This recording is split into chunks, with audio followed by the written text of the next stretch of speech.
Hello friends, welcome to the Computer Connection. My name is Gaurav Kumar. Hope you all are good. So today we will see how to run HTML file in Visual Studio Code. So first of all, open Visual Studio Code.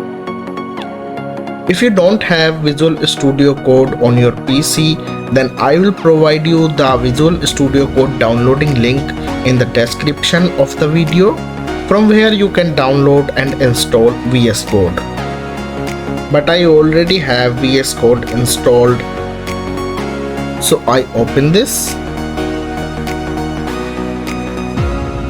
Here click on File and click on New Text File.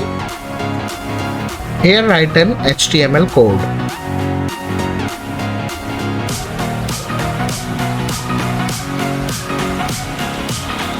After that, click on File and click on Save As.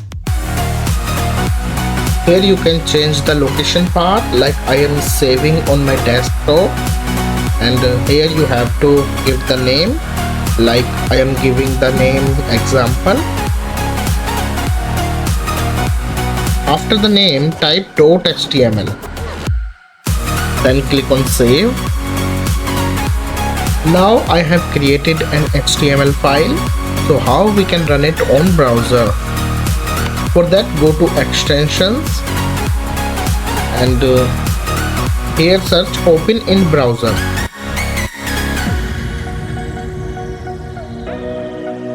Open first one and click on install. Here you can see it's installed successfully.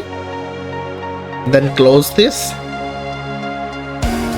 So here is the HTML example file which is saved on desktop.